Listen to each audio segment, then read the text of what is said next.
Praise the Lord. நாள் 11 தியான பகுதி ஆதியாகமம் 21ஆம் அதிகாரம் மற்றும் 22ஆம் அதிகாரம். 21வது அதிகாரத்தை நாம் வாசிப்போமானால் அதில் தேவனாகிய கர்த்தர் தாம் உரைத்தபடியே சாராளுக்கு செய்தருளினார். அதாவது ஆபிரகாமுடைய 100வது வயதிலே கர்த்தர் சாராளுடைய கர்ப்பத்தின் கனி ஆசீர்வதித்தார். தேவனாகிய கர்த்தர் குறித்த காலத்திலே ஆபிரகாமுக்கு ஒரு குமாரனை கொடுத்தார். இதில் ஆபிரகாமுக்கு குழந்தை பிறப்பதற்கு தாமதம் உண்டாகவில்லை, தடை உண்டாகவில்லை.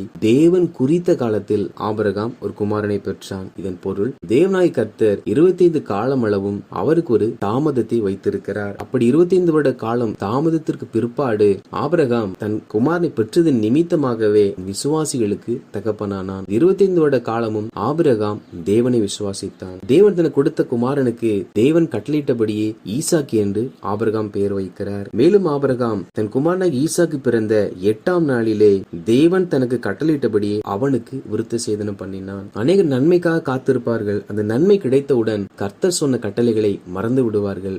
ஆபிரகாமோ குழந்தை பாக்கியத்திற்காக 25 வருடம் தேவனுடைய வார்த்தையை நம்பி காத்திருந்தார். தேவன் ஒரு எதிர்பார்த்த குமாரனை கொடுத்தவுடன் அவர் தேவன் தனக்கு சொன்ன அந்த விருத்த சேதன கட்டளையை அவர் மீறாமல் தேவனுடைய வார்த்தைக்கு கீழ்ப்படிந்து நடந்தார். நாமும் கூட தேவன் கொடுக்கிற நன்மைகளை பெற்றுக்கொண்டு தேவனை மறந்து விடாமல் தேவன் கொடுத்த நன்மையை காட்டிலும் தேவனுடைய வார்த்தையை நாம் பெரிதாய் நினைக்க வேண்டும். ஈசாக்கு வளர்ந்து பால் மறந்த போது ஆபிரகாம் அந்த நாளிலே எல்லாரையும் அழைத்து ஒரு பெரிய விருந்து பண்ணுகிறார். நாட்கள் செல்லும் பொழுது ஆகாரின் குமாரனாகிய இஸ்மவேல் சாராளின் குமாரனாகிய ஈசாக்கை பரியாசம் பண்ணினான். இதை பார்த்த பொழுது சாராள் ஆபிரகாமை நோக்கி ஆகாரையும் அவன் குமாரன் இஸ்மவேலையும் புறமே தள்ளும் என்பதாக சொல்லுகிறார். வார்த்தைகளை கேட்டபோது ஆபிரகாமுக்கு மிகுந்த துக்கம் உண்டாயிற்று. அப்பொழுது கர்த்தர் ஆபிரகாமோடு கூட ஒரு வார்த்தையை பேசுகிறார். சாராள் சொன்ன வார்த்தை நிமித்தம் நீ துக்கப்பட வேண்டாம், ஈசாக்கிடத்தில் உன் சந்ததி விளங்கும், ஆதலால் சாராள் உனக்கு சொல்வதெல்லாவற்றையும் கேள் என்பதாக கர்த்தர் சொன்னார். காரணம் என்னவென்றால் கர்த்தர் இஸ்மவேலை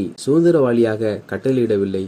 அது சாராள் செய்த தப்பிதத்தினால் அவன் பிறந்தான். ஆனால் ஈசாக்கை தான் கர்த்தர் வாக்குத்தத்தம் பண்ணினார். எனவே நீ இந்த காரியத்தில் சாராளுடைய பேச்சை கேட்டு அவர்களை புறம்பே தள்ளு என்பதாக கர்த்தரும் கட்டளையிட்டார். அப்புறம் அந்த வார்த்தையின்படியே ஒரு துருத்தியில் தண்ணீரை எடுத்து அதை ஆகாரின் தோளின் மேல் வைத்து பிள்ளையை ஒப்பு கொடுத்து அவளை அனுப்பிவிட்டான். ஆகார் அடிமை பெண்ணாய் இருந்தவள் இப்பொழுதோ அவள் வாழ்வதற்கும் வசிப்பதற்கும் பணி செய்வதற்கும் தன் பிள்ளைக்கு உணவு கொடுப்பதற்கும் எந்த ஒரு வழியும் இல்லாதது நிமித்தமாக வனாந்திரத்திலே அலைந்து திரிந்து இனி பிள்ளை சாகிறது என் கண் முன்னால் எப்படி பார்ப்பேன் என்பதாக சொல்லி அழுது கொண்டிருக்கிறாள். அப்பொழுது கர்த்தருடைய தூதனானவர் ஆகாரை கூப்பிட்டு, ஆகாரே பயப்படாதே, பிள்ளை இருக்கும் இடத்தில் தேவன் அவன் சத்தத்தை கேட்டார் என்பதாக சொன்னார். இதில் ஆகார் தான் அழுது கொண்டிருக்கிறாள். ஆனால் தேவன் பிள்ளையின் சத்தத்தை கேட்டார் என்பதாக இதில் சொல்லப்பட்டிருக்கிறது. இதன் பொருள் என்னவென்றால் ஆகார் என்பது சபை மேய்ப்பரையும் பிள்ளை என்பது விசுவாசிகளையும் குறிக்கிறது. நமக்கென்று சபை மேய்ப்பர்கள் எவ்வளவு ஜெபித்தாலும் விசுவாசிகளாகிய நாம் ஜெபிக்காத பட்சத்தில் அந்த ஜெபத்திற்கு கர்த்தர்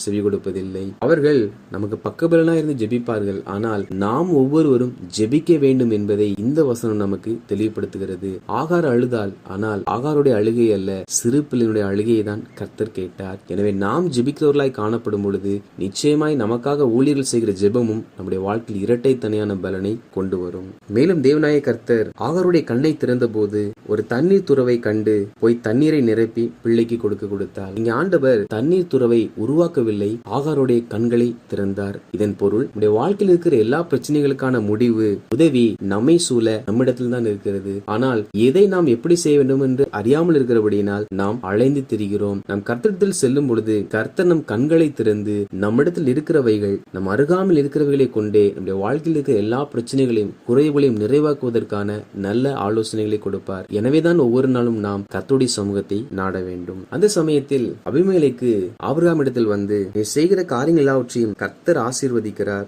எனவே நீர் எனக்காவது என் குமாரனுக்காவது என் பேரனுக்காவது எந்த ஒரு வஞ்சனம் செய்யாதபடிக்கு நான் உனக்கு தயவு செய்ததை போல நீ எனக்கு தயவு செய்ய வேண்டும் என்பதாக ஆபிரகாமோடு கூட உடன்படிக்கை பண்ணி கொள்ளுகிறான். 22ஆம் அதிகாரத்தை நாம் வாசிப்போமானால் அதில் தேவனாய் கர்த்தர் ஆபிரகாமை சோதித்தார் என்பதாக சொல்லப்பட்டிருக்கிறது. கர்த்தர் ஆபிரகாமை நோக்கி உன் புத்திரனும் உன் ஏகசுதனும் உன் நேச குமாரனும் ஆகிய ஈசாக்கை தகன பலியாக பலியிடு என்பதாக சொன்னார். சொன்னார். ஆபிரகாமோ 25 வருடம் காத்திருந்து நான் பெற்ற மகன் என்னுடன் செய்ய முடியாது என்பதாக தேவன் சொன்ன வார்த்தைக்கு மறுப்பு தெரிவிக்காமல் அதிகாலையிலே எழுந்து கழுதின் மேல் சேணம் வைத்து தன் வேலைக்காரரையும் தன் குமாரன் ஈசாவையும் அழைத்துக் கொண்டு 3 நாள் பிரயாணம் பண்ணி தேவன் தனக்கு காண்பித்த இடத்திற்கு செல்லுகிறார். இதில் தேவன் கொடுத்த ஆசீர்வாதத்தை தேவனே கேட்பதை போல நாம் வாசிக்கும் போது நம் கண்களில் தெரிகிறது. ஆனால் தேவன் நமக்கு கொடுத்த காரியத்தை அவர் திருப்பி கேட்பார் என்றால் ஒரு நாளும் நாம் கொடுக்க மாட்டோம். அவைகள் நம்மிடத்திலிருந்து வந்தவைகள் அல்ல, தேவன் தான் நமக்கு கொடுத்தார். எனவே கர்த்தர் நம்மிடத்தில் எதை கேட்டாலும் நாம் அதை முழு இதயத்தோடு கொடுக்கிறவர்களாய் இருக்க வேண்டும். அவர்கள்தான் மெய்யாய் தேவனை நம்புகிறவர்கள், அவருக்கு பயப்படுகிறவர்கள். ஆபிரகாம் 25 வருடம் காத்திருந்து பெற்ற மகனை கர்த்தர் கேட்டவுடன் பலி செலுத்த முழு இதயத்தோடு கூட சென்றார். இந்த மலை அடிவாரத்தில் சென்ற போது ஆபிரகாம் வேலைக்காரரை அவ்விடத்தில் அமர்த்தி விறகு கட்டைகளையும் தன் கையில் நெருப்பையும் குமாரன் ஈசாவையும் அழைத்துக் கொண்டு இந்த மலையின் மேல் செல்லுகிறார். அப்பொழுது ஈசாக்கு, என் தகப்பனே, எல்லாம் இருக்கிறது, பலி செலுத்த ஆடு எங்கே என்பதாக கேட்கிறான். அப்பொழுதும் ஆபிரகாம் கர்த்தர் எல்லாவற்றையும் பார்த்துக் கொள்வார் என்று சொல்லி அழைத்து செல்லுகிறான். மேலே சென்றவுடன் ஆபிரகாம் அங்கே ஒரு பலிபீடத்தை உண்டாக்கி கட்டைகளை அடுக்கி தன் குமாரனாகி ஈசாக்கை கட்டி அந்த பலிபீடத்தின் கட்டைகளின் மேல் அவனை கிடத்தினான். இதில் ஈசாக்கு முழு இதயமாய் பலி செலுத்த தன்னை விட்டுக் கொடுக்கவில்லை. காரணம் என்னவென்றால் இதில் ஆபிரகாம் தன் குமாரனை ஈசாக்கை கட்டி பலிபீடத்தின் மேல் கிடத்தினானாம். கட்டாவிட்டால் அவன் எழுந்து போயிருப்பான். அவன் தன் குமாரனை முற்றிலுமாய் கட்டி அவனை பலி செலுத்தும் பொழுது ஈசாக்கு அவ்விடத்தில் அழுதிருக்க கூடும். ஆனால் ஆபிரகாம் அதையும் பொருட்படுத்தாமல் தனக்கு தேவன் கொடுத்த கட்டளை நிறைவேற்ற வேண்டும் என்பதற்காக தேவனுடைய வார்த்தைக்கு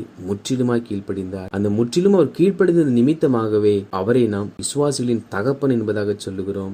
தேவன் நமக்கு கொடுத்தவைகளை தேவன் கேட்கும் பொழுது மனப்பூர்வமாய் கொடுப்போமானால் நாமே மெய்யான தேவனுடைய பிள்ளைகள்.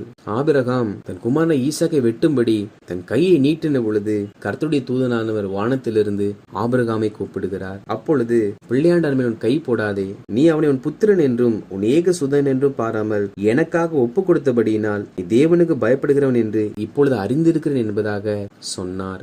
ஆபிரகாம் தேவனுக்கு பயப்படுகிற மனிதன் என்பதை கர்த்தர் ஒருமுறை சோதித்து அறிகிறார். கர்த்தர் நம்மையும் கூட சோதிப்பார். ஏன் சோதிக்கிறார் என்றால் நம்முடைய விசுவாசம், தேவன் மேல் இருக்கக்கூடிய அன்பு, தேவனுக்கு பயப்படுகிற பயம் எல்லாவற்றையும் கர்த்தர் சோதித்து பார்ப்பார். அப்படி சோதிக்கும் பொழுது நாம் உத்தமமாக உண்மையுள்ளவர்களாக காணப்பட வேண்டும். கர்த்தர் சோதிக்கும் போது நாம் தேவனை மறுதலிக்கிறவர்களாக, தேவனை விட்டு விலகுகிறவர்களாக இருப்போம் என்றால் ஒரு நாளும் நாம் தேவனோடு கூட இணைந்து நடக்கிற ஒரு வாழ்க்கைக்குள்ளாக வாழ முடியாது.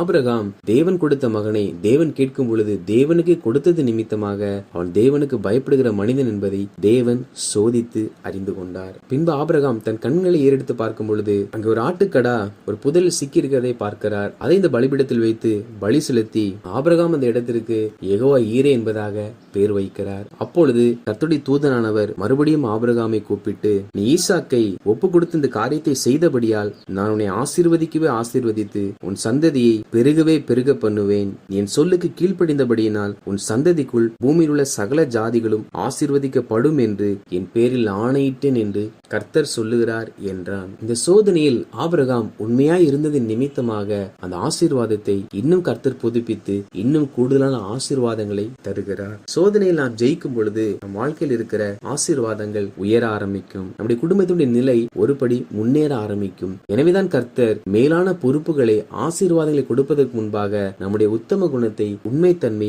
சோதித்து பின்பு நமக்கு தருகிறார். எனவே சோதனை வந்தால் அந்த சோதனைக்கு பிற்பாடு நமக்கு ஒரு உயர்வு இருக்கிறது என்பதை கர்த்தருடைய ஜனங்களாகிய நாம் தெளிவாய் புரிந்து கொள்ள வேண்டும். இந்த காரியங்களுக்கு பின்பாக ஆபிரகாமுடைய சகோதரனாகிய நாகோருக்கு பிள்ளைகள் பிறந்ததாக ஒருவன் வந்து ஆபிரகாமுக்கு அதை அறிவிக்கிறான். நாகோருக்கு அநேக பிள்ளைகளும் அதில் நாகோரின் குமாரனாகிய பெத்துமேல் என்பவனுக்கு ரெபேக்காள் என்னும் ஒரு பெண் பிறந்திருக்கிறாள் என்றும் ஆபிரகாமுக்கு அந்த மனிதன் அறிவிக்கிறான். வாசித்த இந்த அதிகாரிகளின்படி கர்த்தருடைய ஜனங்களாகிய நாம் காத்திருந்த நன்மைகளை கர்த்தர் செய்தாலும் கர்த்தர் கொடுத்த கட்டளைகளை ஒரு நாளும் மறக்க கூடாது.